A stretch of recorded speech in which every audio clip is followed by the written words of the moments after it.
as they gain access to energy, the energy demand will continue to grow.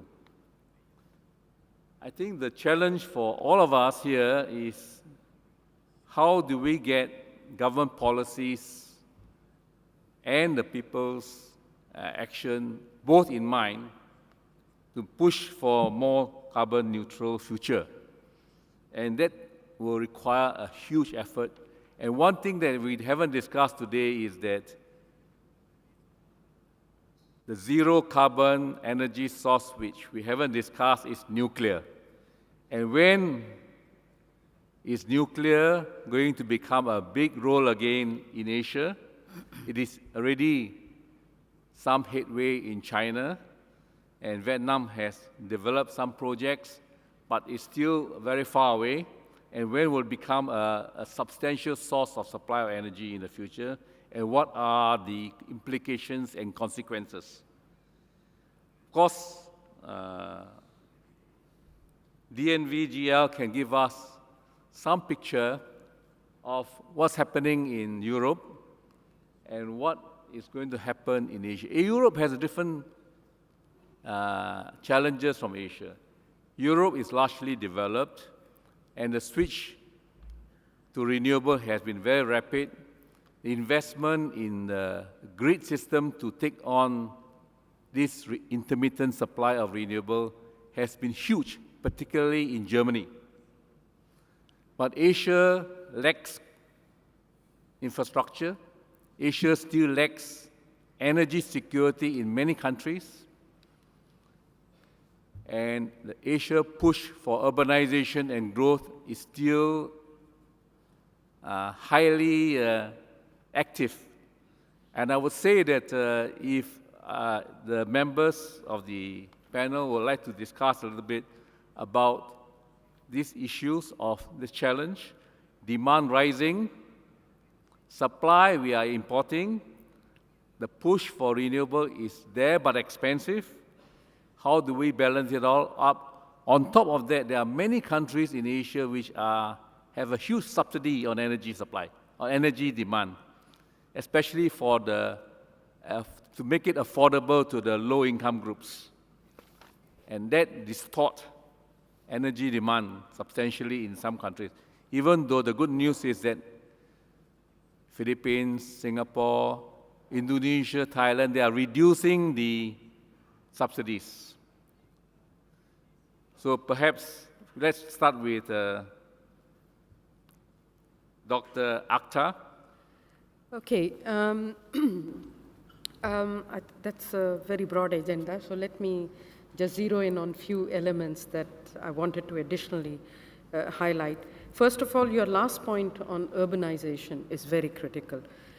This region is going to have another 3 billion people by total urban population will be 3 billion, not additional, but urban population will be 3 billion, and imagine the impact of that on energy consumption, both in terms of rising economic activity, the high demands of the middle income, which is going to grow very fast.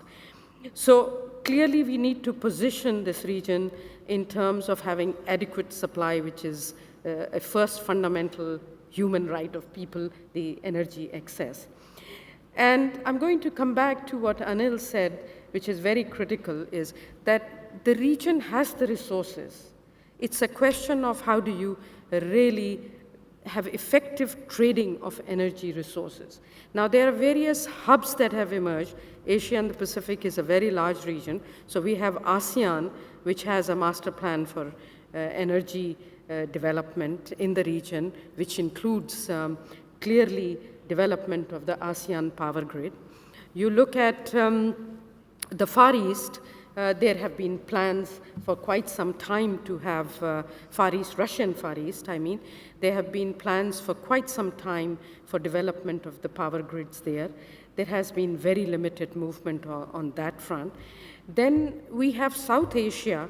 South Asia has almost 350 million people with no access to electricity, which is a very large component of the 455 million that is a quoted figure. I think the numbers are much higher. So we do know that South Asia has a very high concentration of unmet demand, and there is very good potential of energy resource sharing in the South Asian and West Belt. And we have had some very important inroads in the region. We talked about the LNG.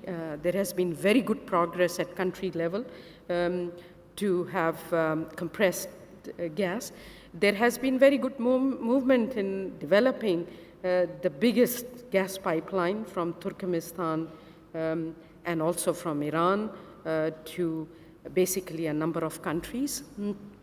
There is also this CASA 1000 project, where finally there is agreement now to move towards sharing of hydropower from Tajikistan to Afghanistan and Pakistan, where energy deficits are huge. I think the momentum is still very slow. Any potential project that involves energy connectivity is taking about 10 years plus. That's a time frame we cannot afford in today's world.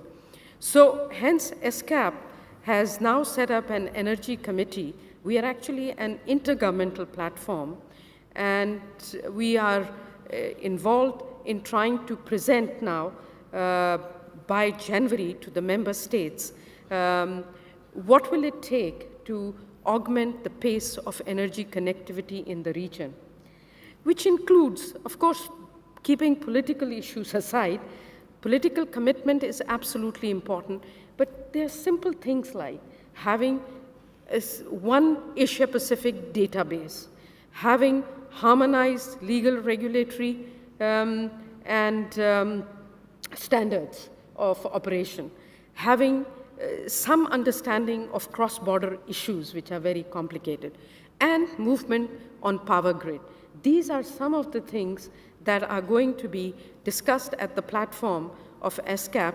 We have a new energy committee for the first time, where all the member states will be meeting to discuss these issues because these are all stumbling blocks imposed by the governments, so to speak. So the governments have to meet, but the role of the private sector is tremendously important, because action is going to come from the private sector. I've spoken a lot, so I'll stop here to allow others to speak. Okay. Minister, what's your intake, especially on the nuclear area, which you didn't address? Yes, as I mentioned earlier, when we signed the COP21 agreement, we made a very strong commitment that by 2030 we would reduce 8% of the greenhouse gas emission compared to the present level, without any support from the international communities. So, and we will reduce about 25% of the greenhouse gas emissions by 2030 with the support from the international communities. So in order to achieve that target, certainly we have developed a very comprehensive strategy for the development energy sector in Vietnam. And development of nuclear power plant is one of the key pillars of the energy sector developments.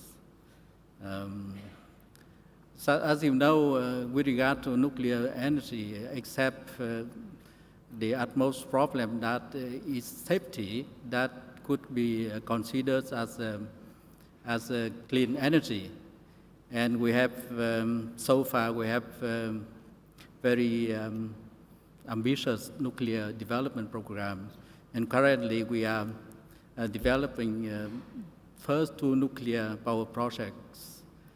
And we have a plan to have the first unit of the nuclear power plant to be operated by 2030. So there is still a long way to go.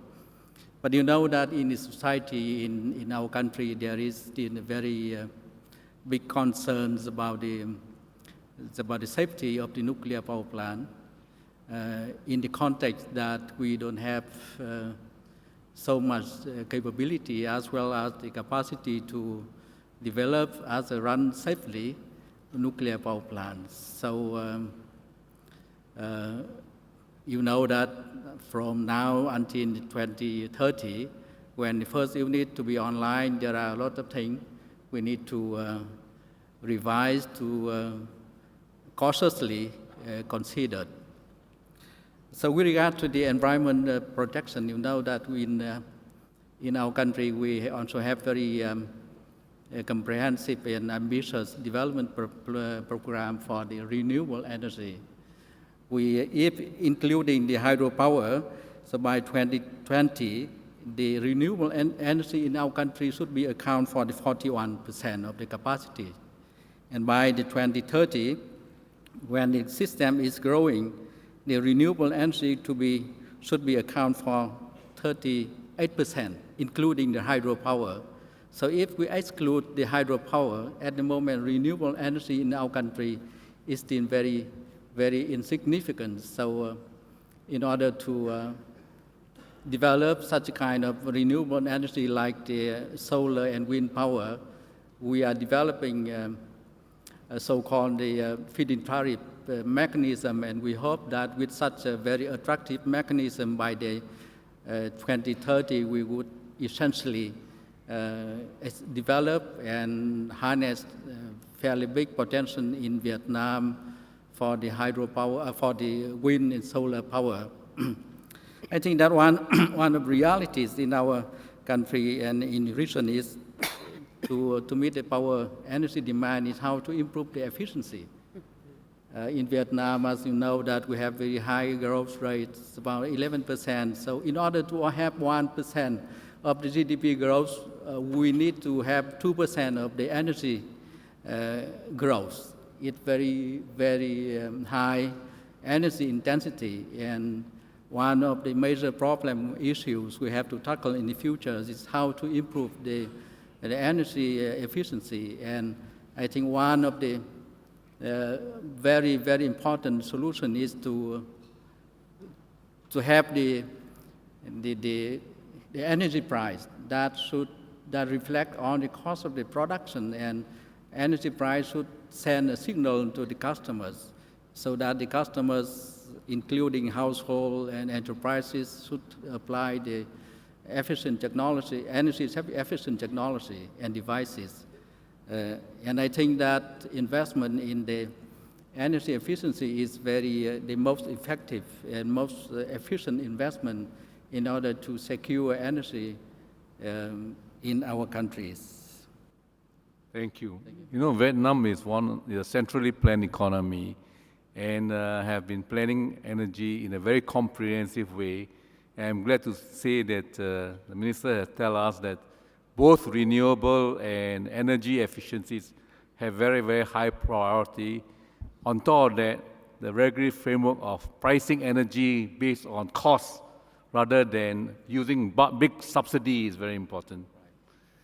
Now maybe we ask Mr. Luan how China was able to absorb the state grid in particular, how the grid is able to absorb so much renewable. They have intermittent supply issues in many countries in their grid system.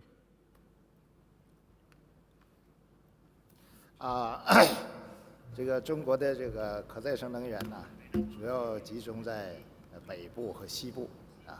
北部是风电、太阳能比较充足，西部是水电比较充足。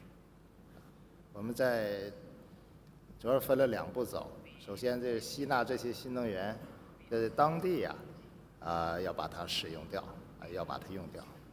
那么，但是由于它这个储藏量比较大，在当地用不掉的前提下，我们就通过长距离特高压的输电线路向这个用电量大的东部地区输送再就是间歇性间歇性是世界上可再生能源，特别是新能源，主要讲的就是风电、光伏它的间歇性是世界的普遍问题，也是下一步大规模发展必须克服的问题。那么我们现在主要是通过一些优化调度方法再就是优化现有火电的调峰深度，加大它的调峰深度，和现有水电的优化水力调度来消除这个它的间歇性。那么今后这个新能源的间歇性问题想把它克服，还是要加大现有电源的调节能力使它能够适应新能源的这种间歇性包括建立调峰调节性能更好的火电机组和下一步应当共同建立和发展的储能技术用这些来抵消新能源的间接性。Thank you very much. Anyone want to add on this issue? Please. I think when we look at what Asia has to do, and you ask what are some of the learnings from Europe, I would say I think there are a few things. First and foremost, today we are seeing that, and we also see that in South America, by the way, that it is now bidding. Everything has gone into bidding, and I think that in somehow give a lot of politicians some calm, because then it's now market driven and it's not something that is being screwed by setting the system incorrectly. So that is one important area. The second important area is, of course, the whole issue concerning storage. And we have to sometimes also look outside our own industry. And if anybody in this room participated in the solar conference in Munich in May this year, where I think is the world's largest, you basically see that there were more basically exhibitors working in the storage area than in the solar area. And that, of course, also because if you look what happened on the EV side and what is happening in the whole automotive industry. So the fast track that is going to help the energy industry won't just come from what's going on within the energy industry. It's also going to come from what's happening in other industries that require similar solutions. And therefore, I think it would be very, very important for Asia when Asia has to basically not only reach the 500 million people that needs to get power, but also to make sure that the future technology trends will come much faster, I think, that people have envisaged. Because this is where I think we've seen in Europe on a numbers of times how fast technology has overtaken what we thought was going to happen. So I think those things are very important to put into mind. And then finally, I would say using the various tools in the box is very important, as was mentioned by the Minister from New Zealand, that of course it will be different from country to country. But I think the most important issue is that the toolbox is there. That's right. It is about implementation and not to hide about we have to wait and see. It is about doing it if we're going to deliver on the COP21 commitments. But Mr. Chair, can I circle back on what I think Detlef said right at the start in his opening remarks, which I thought were very profound, that fundamentally we have certainty at a big picture level. We can argue about the year or the percentage or how long we'll have a transition of gas as a transition fuel. We can have differences of opinion about the percentage of solar PV or wind will make up on a certain year. But I think we've heard a real call to arms, if you like, around implementation. It's a very important word. You yourself said, Mr. Chair, that we need a major push. And I think all of us in this room, whether we're private sector, NGOs, corporate or regulators, are very much in a stage now where we are faced with taking our intended nationally determined contributions and making them NDCs rather than just intended. And that presents us with implementation issues. The tools are there. I agree again with Detlef on that. We all have slightly different contexts. In New Zealand, we're now 80-something% of our electricity from renewables. But we have very real challenges when it comes to transportation. 17% of our emissions in our agriculture sector, in industry, where we need to take that advantage we have in renewables.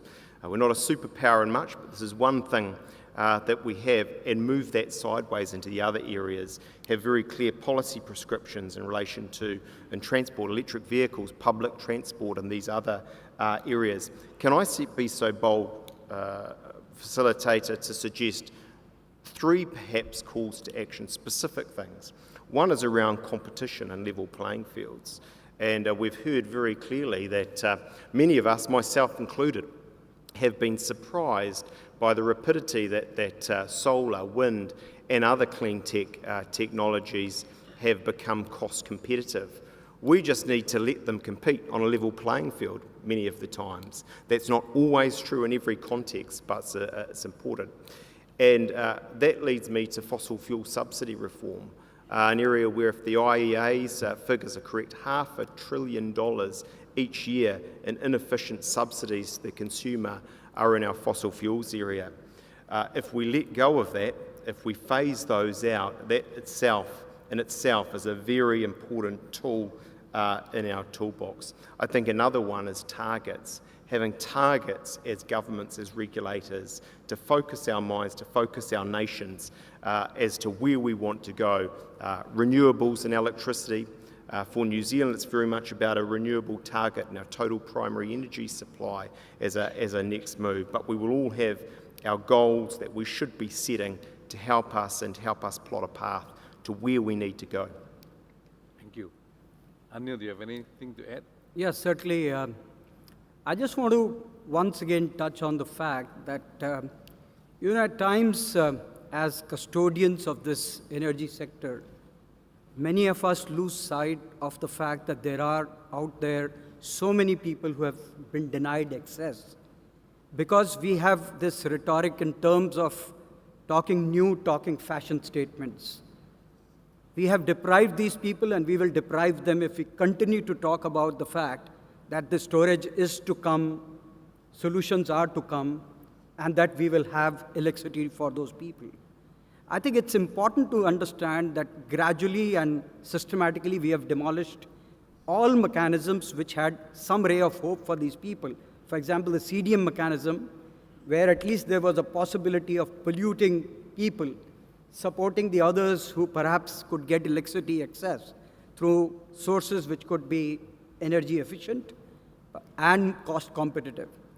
So neither have we invented solutions which will get them electricity tomorrow, nor have we talked about the fact that what's available with us, let's meet those requirements. I just want to bring this information to this house. We did a primary study in Southeast Asia region. 500 megawatt equivalent worth of feedstock that people use in hamlets, which have no access to electricity, have 4 to 5 times more emissions that they go through than a subcritical boiler-based conventional power system. So imagine 5 times more emissions being absorbed by these people. We are ignorant of that, but we want to make fashion statements of the fact that we should go only for renewables. I mean, I'm talking about a company which itself is perhaps one of the largest in terms of renewables and non-fossil within India, certainly, maybe within Asia. But I'm still saying, as a responsive people, I think we shouldn't just catch on to the rhetoric. We should, here and now, look at actions which will provide access to people who have been denied the cleanest form of energy, which is electricity. Any more from? There's a question that the audience has posed, which gathered a lot of vote, is what is the role of CCS, which is carbon capture and storage, in Asia's new energy realities? I think that this one, may I ask the ministers to answer? What is the role of carbon capture and storage technology in Asia's new energy realities? Want me to touch? Okay. Yes. Again, this is something which is dependent on what's proven. For example, if you take Ireland as an example, you take many of the other examples, they beautifully used the carbon emitted out of the power stations and pumped it into the regions where the oil wells were virtually drying, and therefore they could get the oil out of the ground in a much profound and efficient way. There are smaller examples of carbon capture being used for algae formation and then converting that into different forms of plantation or even conversion to energy. And also there are examples of converting that into methanol. We are right now working on a project along with some of the universities as a startup to see as to how we can use the solar wafers to produce hydrogen and mix it with carbon to create fuels for reciprocating engines. However, all of this is today cost prohibitive. And therefore, we are not able to see that light of the day today. But I can imagine a day, as much as we're talking about storage for future. Imagine if this carbon was getting to be used in a benign format. You will certainly find that the coal-based stations will become the darling of people because you will be able to get fuel at perhaps very low price, combined with hydrogen solutions, which are also available now with using solar wafers. So yes, it's somewhere in the future. Right now, elusive in terms of cost paradigms, but certainly could come through as a breakthrough in sooner times. It's not a priority, I think, for most countries in Asia because of affordability. Yeah, right. All right? Next one, of course, we have another question is, what timeline do you see that there's regulatory requirements for companies in developed Asia to use a set portion of clean energy?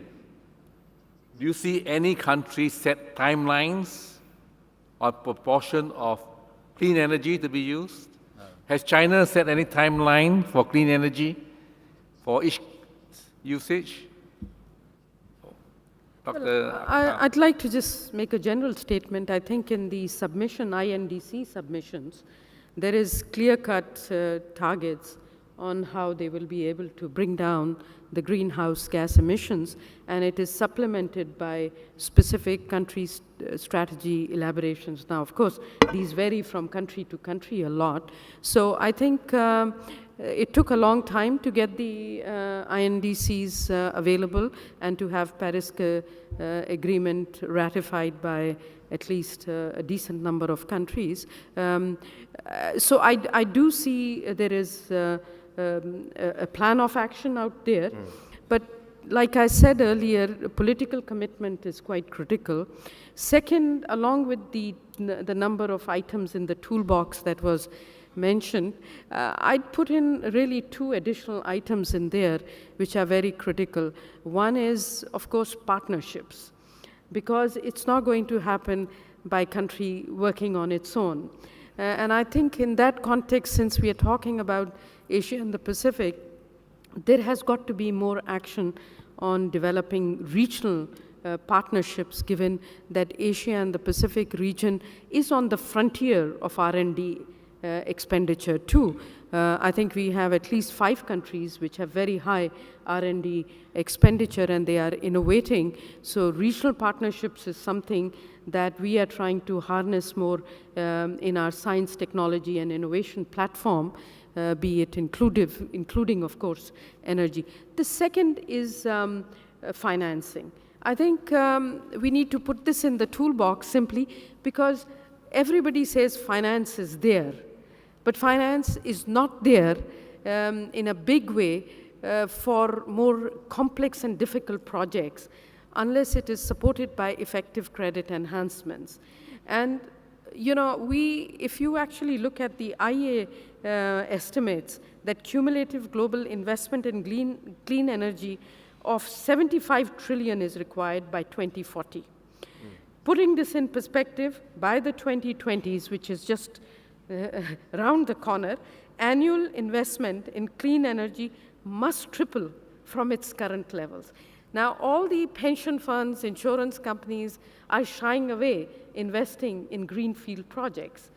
Of course, we have now green bonds, but imagine green bonds are only issuances about 100 billion when it has the potential of 1 trillion. So we do need credit enhancement mechanisms and, of course, whatever it takes to attract the private funders to come into play. Thank you. Okay. Mr. Hong. We have very strong political commitment to fight against climate change. As you know, that Vietnam is one of the country could be very seriously affected by the climate change. So we have very strong political commitment. And in the meantime, in public awareness about the clean air, clean energy is rising very much in our country. So even though we don't have timeline for such a set regulatory set for the energy companies, but there is very much push for the energy company to abide the environmental regulatory framework in our country. Mr. Luan, have anything to add about is there a timeline in China for the mix for renewable energy? I can give you some. 这个关于清洁能源的使用，首先从投入来讲，刚才讲了，我们现在可再生能源的总的发电机的装机比例已经达到了30%，具体数字34%。从这么大，因为中国这个总的装机有14亿多，是吧？现在可再生能源已经装机比例已经达到34%，所对应的发电机装机容量是5亿多，从这个数字来看，可以说明，中国在可再生能源投入方面是巨大的，而且这个投入的力度，今后若干年还将保持一个相当高的增长，这样的会使中国能够尽早的达到我们国家所承诺的这个可再生非化石能源这个比例的承诺我们国家已经在巴黎协议上也正式签署到2020年和2030年我们国家的非化石能源占一次能源消费的比重分别达到15%和20%这个发展速度是很快的。再一个呢，还有一个建议那么去化石的这个能源的过程是一个全球各个地区各个国家一个统一的行动，包括今天的会议也是一个统一行动的标志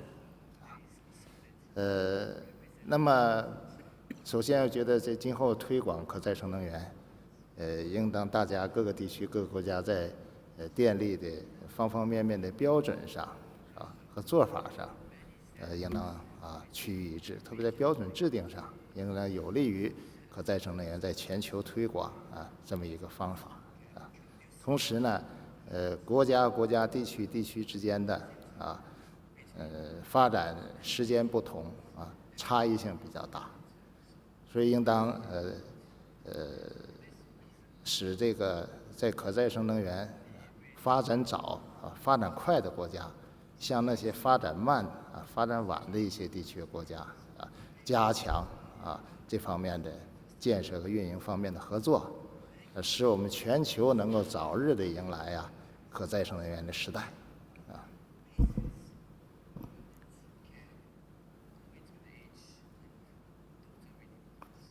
Thank you very much.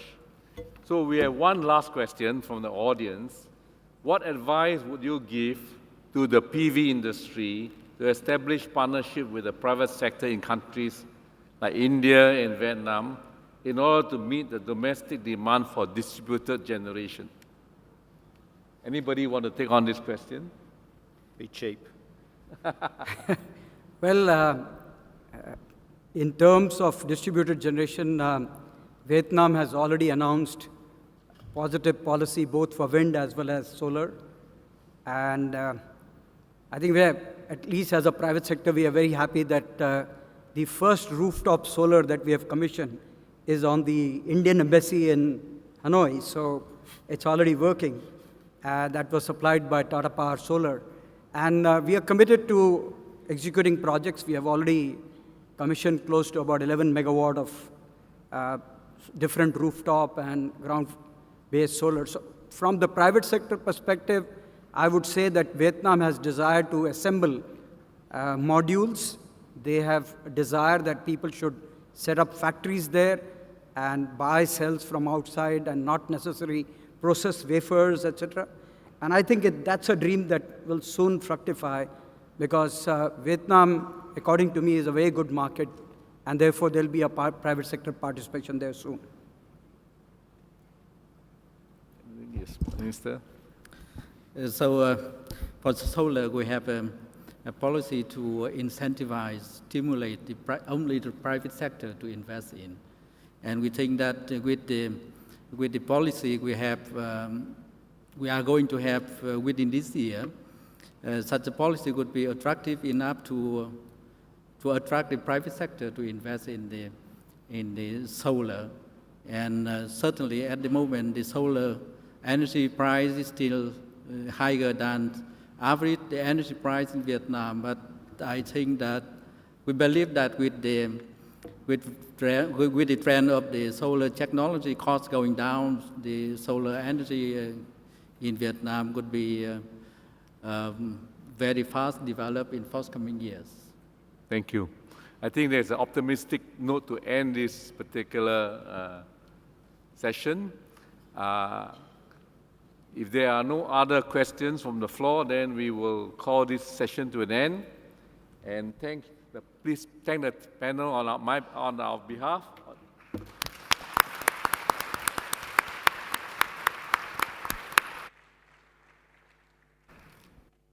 And ladies and gentlemen, let's give Mr. Chu Xiaobing a round of applause for moderating this lively session as well. Very informative session. Thank you. Thank you very much. We'd like to invite all of our dignitaries on stage for a photograph, if you will, to remember this session by a group photograph. I would also like to mention, ladies and gentlemen, that lunch will be served right here in this ballroom very shortly, okay? Lunch will be served right here shortly. We will be joined during the plenary session at lunch by Dr. Fateh Birol and Sharif Suki in a short while, and this discussion would be about a world awash in oil and gas. What's next? That's the subject of discussion during lunch. So we'll be right here in the ballroom. Lunch will be served very, very soon. Bon appetit, ladies and gentlemen. And thank you. Thank you very much, panelists.